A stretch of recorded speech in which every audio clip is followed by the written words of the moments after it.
قرآن قرآن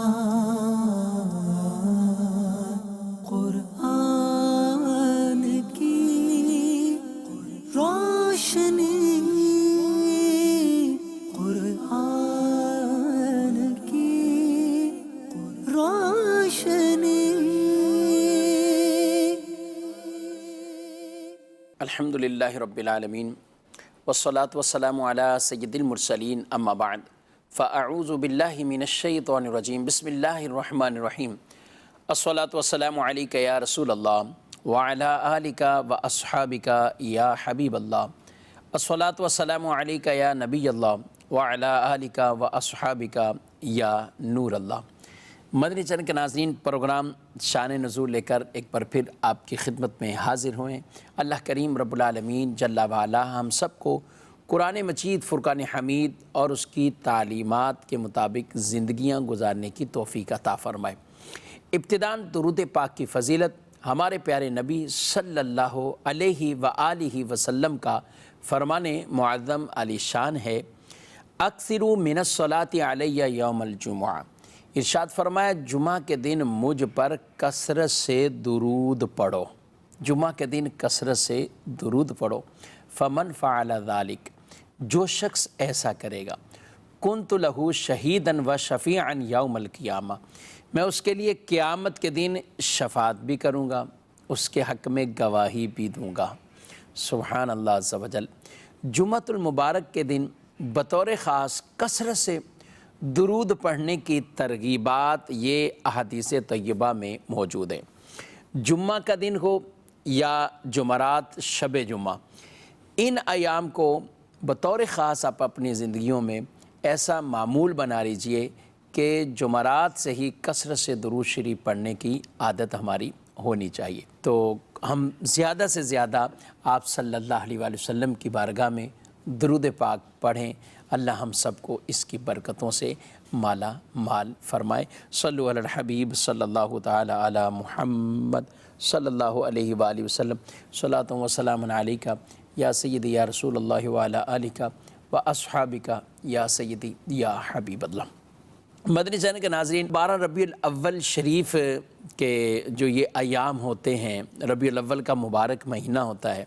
تو بطور خاص رسول مکرم صلی اللہ علیہ وسلم کے ذکر خیر مختلف جہتوں سے، مختلف انداز سے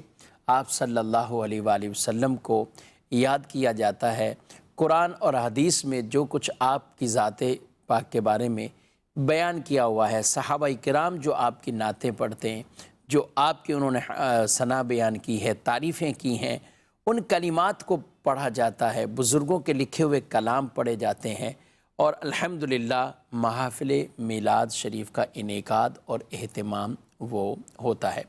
آج ہم بھی قرآن پاک کی بالخصوص سورہ حجرات سے رسول مکرم صلی اللہ علیہ وآلہ وسلم کی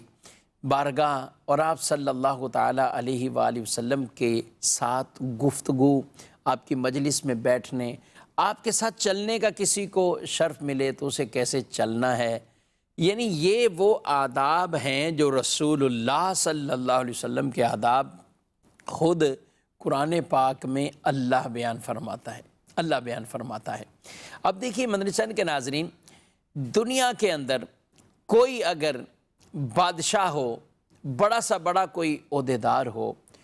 اس کی پاس آنے، اس کے پاس بیٹھنے، اس کی مجلس میں آنے، اس کے ساتھ میٹنگ کرنے، ان چیزوں کے آداب بھی کچھ ہوتے ہیں، اور وہ آداب وہ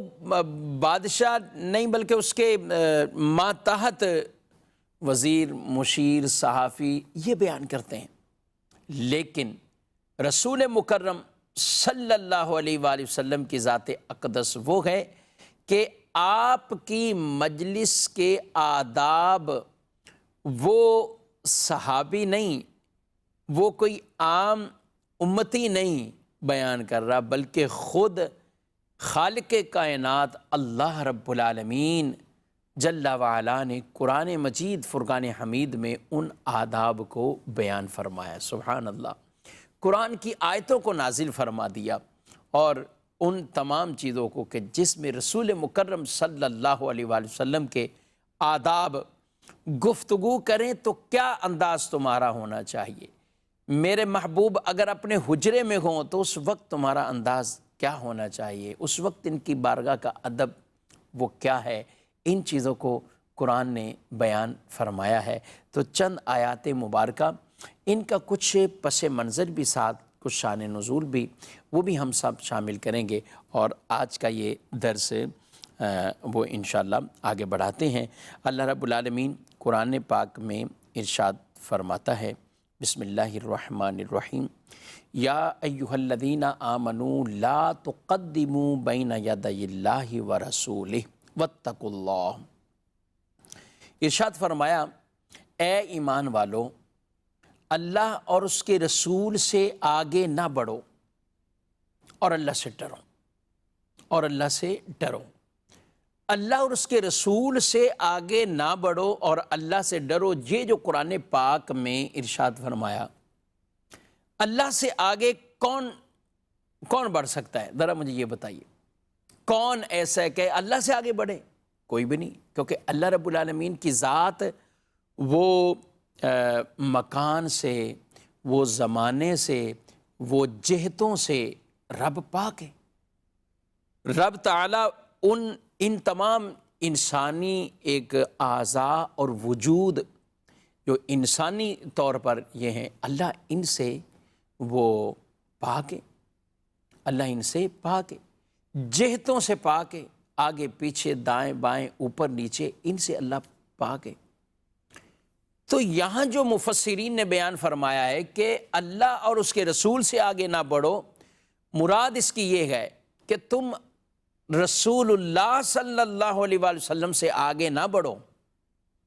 حضور علیہ السلام سے آگے نہ بڑھو۔ جو حضور علیہ السلام کی جس طرح اطاعت اللہ کی اطاعت ہے، من یطع الرسول فقد اطاع اللہ، جو رسول کی اطاعت کرے وہ ایسا جیسے اس نے اللہ کی اطاعت کی، جیسے اس نے اللہ کی اطاعت کی۔ تو جس انداز سے وہاں پر رسول کی اطاعت گویا کہ اللہ کی اطاعت ہے، رسول کی محبت اللہ کی محبت، رسول کی فرما برداری اللہ کی اطاعت اور فرما برداری ہے، تو اسی طریقے سے یہاں پر بھی جو رسول اللہ سے آگے بڑھ رہا ہے تو قرآن اسے یوں فرما رہا ہے کہ تم اللہ اور اس کے رسول سے آگے نہ بڑھو۔ تو اسی پس منظر کے طور پر یہ قرآن کا حکم بھی ہے کہ اصل تعظیم یعنی اس اعتبار سے کہ رسول اللہ صلی اللہ علیہ وسلم کہیں چل کر جا رہے ہوں تو آپ سے آگے بڑھنا چلنے میں، اس کی بھی اجازت نہیں دی گئی کہ یہاں پر یہ تعظیم کے خلاف ہے۔ ہاں، خادم کی حیثیت سے، آپ صلی اللہ علیہ وآلہ وسلم کے خادم کی حیثیت سے کوئی آگے بڑھتا ہے تو وہ تعظیم کے خلاف نہیں ہے۔ جیسے آج کے دور میں اگر ہم دیکھیں کہ کوئی ایک بڑی شخصیت جا رہی ہو اور اس کے کچھ جو ہے وہ سیکورٹی گارڈ ہوں تو ظاہر ہے وہ اس کے آگے بھی چلتے ہیں، اس کو بس اوقات جو ہے وہ اس کے سامنے بھی کھڑے ہوتے ہیں، یعنی عوام کے سامنے ہوتے ہیں، اس کو پیٹھ ہو رہی ہوتی، لیکن اس کو کوئی اس انداز سے بے ادبی نہیں کہا جاتا۔ تو بعض صحابہ کرام علیہ رضوان بالکل رسول اللہ صلی اللہ علیہ وسلم سے اس طور پر آپ کی خدمت کرنے کے لیے بطور خادم وہ آپ کے سامنے ہوتے، جنگوں کے موقع پہ حصار بنائے ہوئے ہوتے، تو یہ ایک اور انداز۔ لیکن عام چلنے میں، گفتگو کرنے میں، آپ صلی اللہ علیہ وسلم کہیں کسی کے ساتھ بیٹھ کر کھانا کھائیں تو اس میں بھی پہل کسی دوسرے کو کرنا، اس کی اجازت نہیں، پہلے رسول اللہ صلی اللہ علیہ وآلہ وسلم پہل فرمائے۔ اس لیے آج بھی یہ ادب بزرگان دین کے حوالے سے، علماء دین کے حوالے سے یہ بیان کیا گیا کہ اگر ان کے ساتھ کھانے کا موقع ہو تو اس وقت پہل خود نہ کی جائے، بلکہ پہل کا انتظار کریں کہ جب وہ کھانا جو ہے وہ تناول کریں، تو پھر اس کے بعد کھانا شروع کرنا چاہیے۔ تو یہ نبی کریم صلی اللہ تعالیٰ علیہ وآلہ وسلم کی مجلس مبارک کے اور آپ صلی اللہ علیہ وسلم سے بالخصوص چلنے کے حوالے سے قرآن نے یہ ایک ادب اور یہ تعظیم کا معاملہ وہ بیان فرمایا۔ اور یہاں یہ بھی یاد رکھنا چاہیے کہ نبی کریم صلی اللہ تعالیٰ علیہ وآلہ وسلم سے کئی صحابہ کرام علیہ مردوان اس حوالے سے جب یہ تعظیم کا معاملہ ہے کہ آگے نہیں بڑھنا، حضرت صدیق اکبر رضی اللہ عنہ آپ ایک مرتبہ نبی پاک صلی اللہ علیہ وآلہ وسلم کئی حکم پر نماز پڑھا رہے تھے، تو اتنے میں کائنات کے والی آمنہ کے لال صلی اللہ علیہ وسلم جماعت کے دوران تشریف لے آئے۔ آپ تشریف لائے تو صحابہ کرام علیہ مردوان نے تعظیماً کہ ابو بکر صدیق نماز پڑھ رہے ہیں، رسول اللہ تشریف لے آئے، تصفیق کرنا شروع کی۔ تصفیق یہ کہتے ہیں کہ ایک ہاتھ کی ہتھیلی کو دوسرے ہاتھ کی پشت پر مارنا اور اس سے کچھ آواز پیدا ہو۔ ایک جس طریقے سے تالی بجائی جاتی ہے یہ تالی نہیں، اور یہاں پر تصفیق کا معاملہ یعنی نماز پڑھ رہے ہیں تو اب اسی دوران اپنا ہاتھ بجایا۔ صحابہ کرام نے ایسا کیا یہاں تک کہ ایک طرح کا اس طرح شور ہوا، یعنی آوازیں پیدا ہو گئیں کہ صدیق اکبر رضی اللہ عنہ فرماتے ہیں کہ میں نے التفات کیا تو رسول اللہ صلی اللہ علیہ وسلم پہلی صف میں تشریف فرمائے۔ آپ پہلی صف میں تشریف، تو حضرت ابوبکر صدیق رضی اللہ عنہ آپ نے اس وقت قدم اٹھایا اور مصلی سے پیچھے کی طرف آپ آنے لگے۔ نبی کریم علیہ الصلوۃ والسلام کا ان کو اشارہ اور حکم ہوا کہ اپنی جگہ پہ کھڑے رہو۔ یہ صدیق اکبر رضی اللہ عنہ پھر تکبیر کہتے ہوئے پیچھے، رسول اللہ صلی اللہ علیہ وآلہ وسلم آپ آگے بڑھے اور اس نماز کو شروع فرما دیا، یعنی وہیں سے آپ نے نماز کو کنٹینیو رکھا۔ بھائیو، یہ وہ نماز ہے جس کو شروع ابو بکر نے کیا تھا اور اس کا سلام مصطفیٰ کریم علیہ السلام نے پھیرا تھا۔ نماز ختم ہوئی، رسول اللہ صلی اللہ علیہ وسلم نے حضرت ابو بکر سے کہا، ابو بکر جب میں نے تمہیں کہہ دیا تھا تو پھر کیوں تم پیچھے آ گئے؟ تو آپ کیا کہتے ہیں؟ اللہ اکبر، کہ ابو قحافہ کے بیٹے کے لیے یہ مناسب نہیں ہے۔ یہ بھی نہیں کہتے ابو بکر، یہ بھی نہیں کہتے، حالانکہ ہم صدیق اکبر ہیں، ان کی شان ہے کہ انبیاء کے بعد سب سے زیادہ جو گئے وہ بشروں میں سے یہ ان کا مرتبہ ہے، مقام ہے، تو آپ کہتے ہیں ابو قحافہ کے بیٹے کے لیے یہ مناسب نہیں ہے۔ رسول اللہ صلی اللہ علیہ وسلم پیچھے کھڑے ہیں اور وہ آگے امامت کر رہے ہیں۔ اللہ اکبر، اس لیے میں پیچھے۔ نبی کریم صلی اللہ علیہ وآلہ وسلم نے یہ نہیں فرمایا کہ تمہاری یہ نماز کا کیا معاملہ ہو گیا، حالانکہ آپ خود دیکھیں نماز کے اندر یہ سب کچھ ہوا۔ یہ تعظیم صحابہ کرام علیہ مردوان اس قدر اس کا اہتمام کرتے تھے، اس قدر اہتمام کرتے تھے، اور پھر رسول اللہ صلی اللہ علیہ وسلم نے ایسا کوئی حکم نہیں دیا کہ تمہاری نماز میں کوئی مسئلہ ہو۔ نماز ہو گئی، اور وہ نماز جس میں دو امام، شروع ابو بکر کر رہے ہیں اور ختم مصطفیٰ کریم صلی اللہ علیہ وآلہ وسلم وہ فرما رہے ہیں۔ تو یہ صحابہ کے انداز تعظیم کے ایک واقعہ نہیں، پتہ نہیں کتنے واقعات اس طرح کے نماز کے ہوں یا مختلف انداز کے ہوں کہ رسول اللہ صلی اللہ علیہ وسلم کی کس کس طرح وہ تعظیم بیان کرتے تھے۔ اگلی آیت مبارکہ، اس سے بھی ہم کچھ تعظیم کی جو ہے وہ کلمات اور بالخصوص آپ کی بارگاہ میں گفتگو کرنے کے حوالے سے اللہ کیا ارشاد فرماتا ہے۔ ارشاد فرمایا، یا ایھا الذین آمنوا لا ترفعوا اصواتکم فوق صوت النبی ولا تجهروا له بالقول كجهر بعضكم لبعض ان تحبط اعمالكم وانتم لا تشعرون۔ ارشاد فرمایا، اے ایمان والو،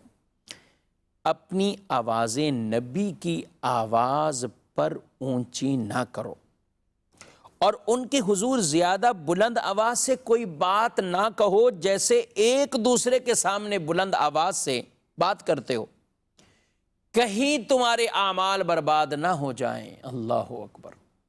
ان تحبط اعمالکم وانتم لا تشعرون، کہیں تمہارے اعمال برباد نہ ہو جائیں اور تمہیں شعور بھی نہ ہو، عمل بھی برباد، شعور بھی نہیں، یہ نہ ہو جائے۔ اللہ اکبر۔ یہ آیت مبارکہ نبی کریم صلی اللہ علیہ وآلہ وسلم کی بارگاہ کے، جب وہ کلام کریں، جب ان کی آواز ہو تو تمہاری آواز ان کی آواز پر بلند نہ ہو، اونچی نہ تمہاری آواز ہو جائے، یہ آپ کی بارگاہ کے ادب یہاں پر بیان کی گئے۔ اور نبی کریم صلی اللہ علیہ وآلہ وسلم کی بارگاہ میں کچھ اشخاص بیٹھے تھے، اور اسی دوران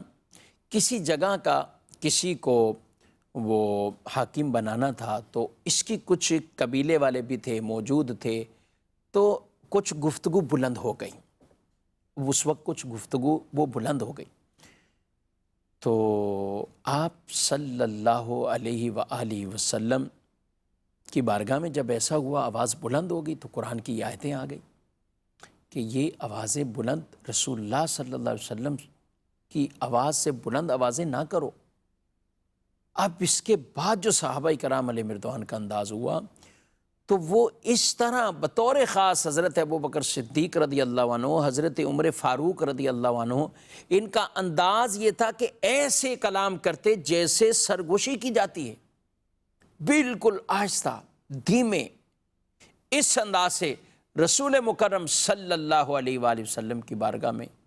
یہ گفتگو کرتے اور اس انداز سے یہ کلام کرتے۔ اللہ نے ان پر بھی ان کی تعریف فرمائی اور ان کی مدح فرمائی کہ جو اس انداز سے نبی کریم صلی اللہ علیہ وآلہ وسلم کی بارگاہ میں کلام کرتے۔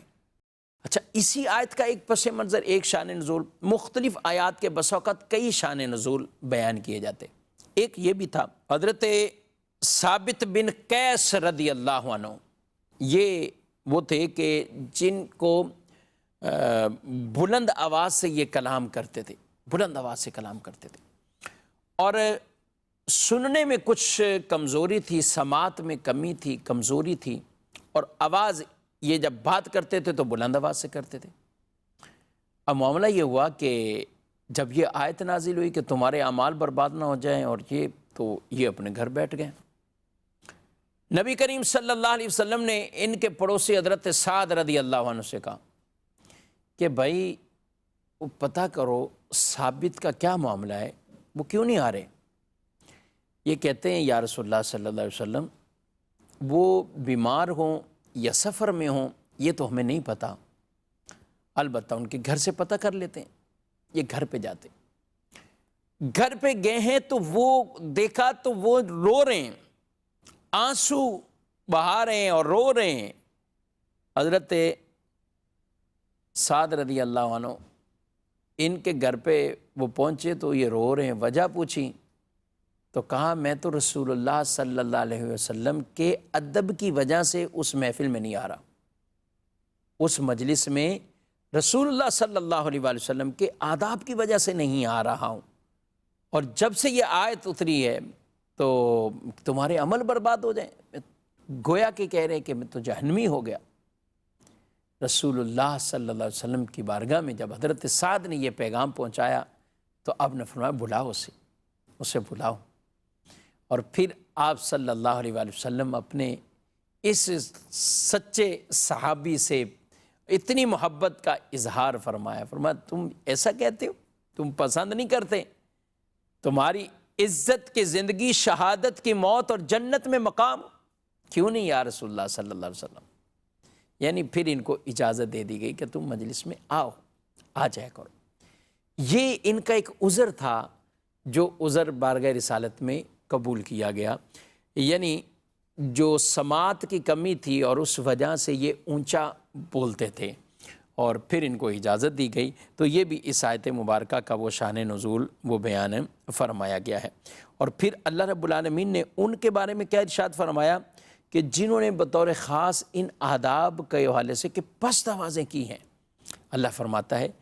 ان الذین یغضون اصواتهم عند رسول اللہ اولئک الذین امتحن اللہ قلوبهم للتقوی لہم مغفرۃ واجر عظیم۔ ارشاد فرمایا اور وہ لوگ جو رسول اللہ کے پاس اپنی آوازیں پست کرتے اللہ نے ان کے دلوں کو تقوی کے لیے منتخب فرما لیا ہے، ان کے دلوں کو چن لیا ہے، تقوی کے لیے منتخب فرما لیا ہے، ان کے لیے مغفرت اور اجر عظیم ہے، بہت بڑا ان کے لیے اجر ہے۔ سبحان اللہ۔ یہ بھی حضرات صحابہ کرام علیہ رضوان کے بارگاہ رسالت کے وہ آداب کے انداز تھے کہ جب بات کرتے تو پھر ایسے کرتے کہ جیسے رسول اللہ صلی اللہ علیہ وسلم سے سرگوشی کر رہے ہیں، یعنی بڑی آہستہ آواز، جیسے ہم کسی کے کان میں بالکل آہستہ آواز سے گفتگو کرتے ہیں، تو یہ ادب کی وجہ سے یہ دھیمے لہجے اختیار کرتے ہوئے یہ نبی کریم صلی اللہ علیہ وآلہ وسلم کے ساتھ یہ گفتگو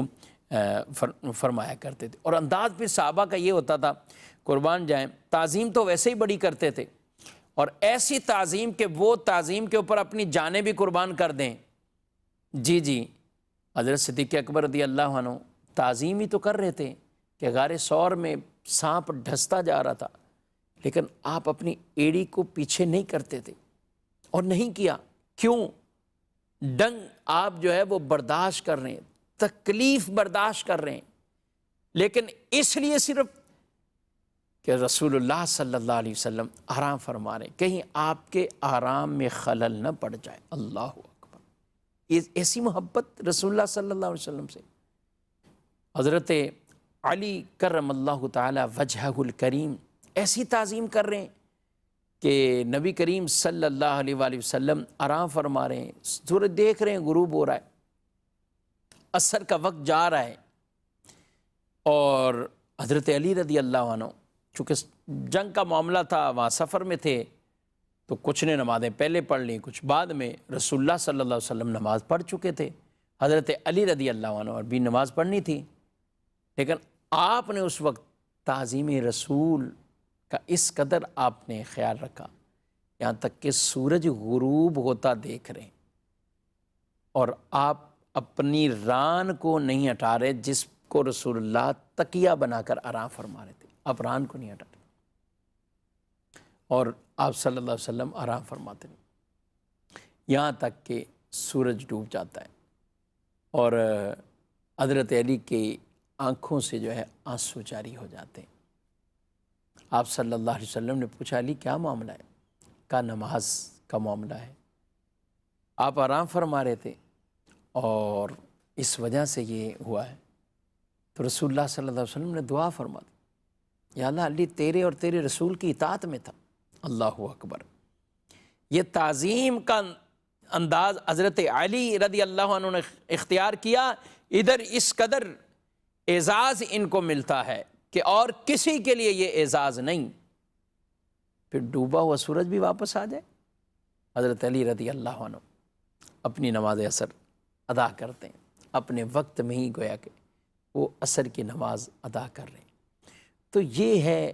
تعظیم مصطفیٰ صلی اللہ علیہ وآلہ وسلم کے، صحابہ کرام علیہم رضوان کے یہ انداز۔ گفتگو کرتے تو پہلے کلمات کچھ ایسے ادا کرتے، فدا کا بھی ابی و امی یا رسول اللہ، میرے ماں باپ آپ پر قربان ہو جائیں یا رسول اللہ، میرے ماں باپ آپ پر قربان ہو یا رسول اللہ صلی اللہ علیہ وآلہ وسلم۔ یہ انداز، اور اس انداز سے آپ صلی اللہ علیہ وسلم کے ساتھ صحابہ تعظیم کا معاملہ کیا کرتے۔ اچھا، ایک ادب قرآن نے یہ بھی بیان فرمایا، اور وہ یہ بیان کیا کہ رسول اللہ صلی اللہ علیہ وسلم اپنے حجرہ مبارک میں، اپنے گھر میں ہوتے، تو کبھی ایسا ہوتا کہ کوئی آنے والا آتا تو، اور بالخصوص جو مدینے کے رہنے والے نہیں تھے، باہر سے آتے، تو وہ آتے تو آواز دے دیا کرتے تھے، اور رسول اللہ صلی اللہ علیہ وسلم سے ملاقات کے لیے آتے تھے تو آواز دے دیتے تھے۔ تو آپ صلی اللہ تعالیٰ علیہ وآلہ وسلم جب حجرہ مبارک میں تھے تو ایک وفد مدینے سے باہر سے آیا، انہیں آواز دینا شروع کی کہ اے اللہ کے رسول، اے محمد صلی اللہ علیہ وسلم، آپ باہر تشریف لائیں اور آپ ہمیں دین کی باتیں بتائیں۔ یہ کہا تو اللہ رب العالمین کو ان کا یہ انداز بھی پسند نہ آیا کہ میرا محبوب اپنے کمرے میں، حجرے میں ہو، اور کوئی آواز دے دیں؟ نہیں، کہ جو آپ کو پکارتے گئے حجروں کے باہر سے، ان میں اکثر شعور والے نہیں، یعنی وہ ایک مدینے کے باہر ادھر ادھر سے جو آتے تھے، اور جن کو عام طور پہ ہم گاؤں دیہات کے رہنے والے لوگ کہا جاتا ہے، اور اس وقت ان کو اس کے متعلق کچھ آداب پہلے سے معلوم بھی نہیں تھے۔ اس کے بعد تو صحابہ کرام بڑا اہتمام کرتے اس آیت کے بعد، کہ اب وہ اہتمام کرتے اس انداز سے کہ وہاں بیٹھتے، آنے والے آتے تو ان کو بتاتے۔ اچھا، قرآن نے ادب کتنا پیارا بیان کیا، اللہ اکبر۔ اچھا، کوئی ملنے آیا ہے، ایک وفد آیا ہے، کوئی آئے تو کیا کریں بھی؟ تو قرآن کہتے ہیں، قرآن میں اللہ نے ارشاد فرمایا، قرآن ارشاد فرماتا ہے وَلَوْ أَنَّهُمْ صَبَرُوا حَتَّى تَخْرُجَ إِلَيْهِمْ لَكَانَ خَيْرًا لَهُمْ۔ یہاں آ کر صبر کر کے بیٹھ جائیں، صبر کریں یہاں تک کہ اے محبوب آپ اپنی مرضی سے باہر تشریف لائیں، آپ ان کی طرف آئیں، اور یہ ان کے لیے بہتر ہو۔ آئیں وہ ضرور اس بارگاہ میں، لیکن صبر کر کے بیٹھ جائیں، صبر کر کے بیٹھ جائیں۔ یہ قرآن ادب بیان کرتا ہے مصطفیٰ کریم صلی اللہ علیہ وآلہ وسلم کے ان گھڑیوں کا، لمحات کا، جب آپ اپنے حجرے میں ہوں تو باہر سے آنے والے نے کیا انداز اختیار کرنا ہے۔ سبحان اللہ، کیا شان ہے میرے پیارے مصطفیٰ صلی اللہ تعالیٰ علیہ وآلہ وسلم کی۔ اور یہ صرف یہی نہیں، مدنی چینل کے ناظرین، آپ قرآن پڑھتے جائیں، قرآن پڑھتے جائیں، اور شان مصطفیٰ کی جگہ بجگہ آپ کی تعریفیں، آپ کی شانیں قرآن پاک میں اس انداز سے بیان کی گئی ہیں۔ بلکہ میں کہوں آج کے دور میں بھی مدینہ منورہ میں حاضری کا شرف ملے تو اس وقت بھی ان چیزوں کے آداب کا خیال رکھنا ہے۔ جی ہاں، حضرت امام مالک رحمۃ اللہ تعالی علیہ آپ مدینہ پاک میں، تو اس وقت ابو جعفر منصور بادشاہ آپ سے گفتگو ہونے لگی، تو انہوں نے کچھ گفتگو کرتے کرتے ان کی آواز بلند ہو گئی، تو امام مالک رضی اللہ عنہ نے اس چیز کا خیال نہ فرمایا کہ یہ بادشاہ، یہ کون ہے؟ نہیں، بارگاہ رسالت میں حاضری ہے، اور یہاں حاضر ہو کر اس انداز سے گفتگو کرنا۔ آپ نے فرمایا اے بادشاہ، اپنی آواز کو پست کر، قرآن پاک میں یہ ادب بیان کیا گیا ہے، اور نبی کریم صلی اللہ علیہ وسلم کی آواز سے، بلند آواز کی ممانت والی آیت پڑھی، یا ایھا الذین آمنوا لا ترفعوا اصواتکم فوق صوت النبی، اور وہ حضور علیہ السلام کے پردہ فرمانے کے بعد یہ آیت وہاں پر ان کو بیان کی ہے کہ آج بھی وہی ادب ہے، آج بھی وہی ادب ہے، اپنی آوازیں بلند نہ کرو۔ اور اللہ نے تعریف بیان کی ان لوگوں کی جو ادب کرتے ہیں، اس بارگاہ کا ادب کرتے ہیں۔ ان الذین یغضون اصواتهم عند رسول اللہ، کہ جو آوازیں پست کرتے ہیں رسول اللہ صلی اللہ علیہ وسلم کے پاس، اللہ نے ان کے دلوں کو تقوی کے لیے منتخب فرما لیا، چن لیا۔ لہم مغفرۃ واجر عظیم، ان کے لیے مغفرت اور اجر عظیم ہے۔ بارگاہ رسالت کا ادب، گفتگو میں آواز کو پست کرنے سے اللہ اجر یہ دیتا ہے، بخشش بھی کرتا ہے، ان کو اجر عظیم بھی دیتا ہے۔ تو امام مالک رحمۃ اللہ تعالیٰ نے یہ بیان کیا، اور پھر یہ بھی ارشاد ان سے جب انہوں نے کہا کہ اے مجھے بتائیے کہ میں دعا وہ قبلے کی طرف منہ کر کے کروں یا حضور کے روضے کی طرف، ان کی طرف؟ اللہ اکبر، آپ کے صلی اللہ علیہ وسلم کی مزار شریف رخ انور کی طرف۔ تو حضرت امام مالک رحمۃ اللہ تعالی علیہ کہتے ہیں ادھر کرو، رسول اللہ صلی اللہ علیہ وسلم کے رخ انور کی طرف۔ کیوں؟ کہا یہ تمہارے بھی وسیلہ ہیں، تمہارے جد امجد آدم علیہ السلام کے بھی وسیلہ ہیں، ان کی طرف کرو، رخ کرو۔ تو حضرت آدم علیہ السلام نے بھی تو ان کے وسیلے سے دعا مانگی تھی، اور اللہ نے حضرت آدم علیہ السلام کی لغزش کو معاف فرمایا، وہ حضور علیہ السلام کا وسیلہ دے کر دعا کی تھی۔ اور یہ بھی ارشاد فرما دیا اے آدم کیسے پہچانا ہے محمد کو؟ تو حضرت آدم کہتے ہیں جب میری تخلیق کی گئی، میرے اندر روح ڈالی گئی، تو میں نے عرش کے پاؤں پر دیکھا، اے اللہ جہاں تیرا نام ہے تیرے محبوب حبیب محمد کا بھی نام ہے، تو میں جان گیا جس کا نام تو نے اپنے نام سے جوڑا ہوا ہے وہ بڑا مرتبے والا ہے، شان والا ہے تیری بارگاہ میں، اس لیے وسیلہ دیا۔ تو حدیث قدسی اللہ نے فرما دیا اگر ان کو پیدا نہ کرنا ہوتا دنیا نہ بناتا، اے آدم تمہیں بھی پیدا نہ کرتا۔ یہ سارا کچھ، یہ پوری کائنات سجائی گئی ہے، انبیاء کا آنا دنیا کے اندر، اور پھر یہ سارے انداز، یہ زمین، آسمان، چاند، تارے، سورج، سب کچھ یہ کیوں بنایا گیا؟ کہ میرے محبوب نے دنیا میں آنا ہے، اگر وہ نہ ہوتے تو کچھ نہ ہوتے، پھر کچھ نہ ہوتے۔ تو نبی کریم علیہ الصلوۃ والسلام کے رخ انور کی طرف منہ کر کے دعا کرنے کا حضرت امام مالک رحمۃ اللہ تعالی علیہ نے ابو جعفر منصور بادشاہ کو کہا کہ اس طرح کرو۔ تو یہ مدنی چینل کے ناظرین، آج بھی ادب، بارگاہ رسالت میں حاضری کا شرف ہو جائے، اللہ کرے کہ ایسے اسباب بن جائے، لیکن یاد رکھیں وہاں بھی ادب، وہاں بھی ادب، کہیں ایسا نہ ہو کہ تھوڑی سی بھی کوئی بے ادبی ہو، سارا سفر کہیں رائے گاہ نہ ہو جائے۔ اللہ کریم ہمیں ہمیشہ با ادب رکھے، ہمیں بے ادبی سے اور بے ادبوں کے شر سے بھی رب تعالیٰ ہمیں محفوظ فرمائے۔ جو جتنا رسول اللہ صلی اللہ علیہ وسلم کا ادب کرتا ہے، رسول اللہ صلی اللہ علیہ وسلم کی تعظیم بجا لاتا ہے،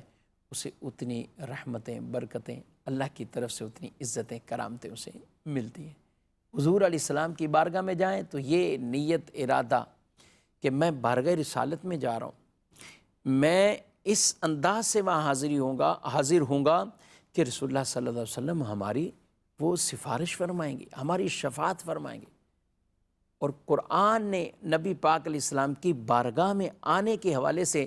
جو مین مقصد بیان کیا وہ قرآن نے ہی بیان کیا ہے، وَلَوْ أَنَّهُمْ ظَلَمُوا أَنفُسَهُمْ جَاءُوكَ فَاسْتَغْفَرُوا اللَّهَ وَاسْتَغْفَرَ لَهُمُ الرَّسُولُ لَوَجَدُوا اللَّهَ التَّوَّابَ الرَّحِيمَ۔ اگر لوگ اپنی جانوں پر ظلم کر بیٹھیں اور اے محبوب آپ کے پاس آ جائیں، حضور ان کے لیے استغفار کر دیں، سفارش کر دیں، اور وہ یہاں کر معافی مانگیں اور حضور ان کے لیے سفارش کر دیں، فرمایا لَوَجَدُوا اللَّهَ التَّوَّابَ الرَّحِيمَ، اللہ کو ضرور پائیں گے توبہ قبول کرنے والا اور رحم کرنے والا، توبہ قبول کرنے والا اور رحم کرنے والا پائیں گے۔ تو یہ آج بھی اسی نیتوں کے ساتھ، اسی عزم کے ساتھ یہ بارگاہ رسالت میں حاضری دی جائے، اور تمام ایسے معاملات کہ جس کے اندر کوئی بے ادبی کا بھی شائبہ بھی ہو، مدینے جائیں تو ان تمام چیزوں سے ضرور اپنے آپ کو وہ بچائیں۔ اور یہ تعظیم کا معاملہ تو ہر جگہ کے لیے ہے، یعنی میں گفتگو کر رہا ہوں، آپ گفتگو کر رہے ہیں، آپ اپنے علاقے میں، محلے میں نبی پاک علیہ السلام کے بارے میں گفتگو ہے تو کوئی لفظ ایسا نہ ہو جو بے ادبی کی طرف جا رہا ہوں، گفتگو کے کلمات بھی ادب والے ہوں۔ آپ صلی اللہ علیہ وسلم کی ذات کے بارے میں بات کریں تو تعظیم کے ساتھ بات کریں، آپ صلی اللہ تعالیٰ علیہ وسلم کی محافل سجائیں، اس میں بھی ادب اور تعظیم کے معاملات کو پیش نظر رکھیں۔ اللہ کریم ہم سب کو برکتیں عطا فرمائے، آمین، بجاہ النبی الامین صلی اللہ علیہ وآلہ وسلم۔ قرآن قرآن قرآن کی روشنی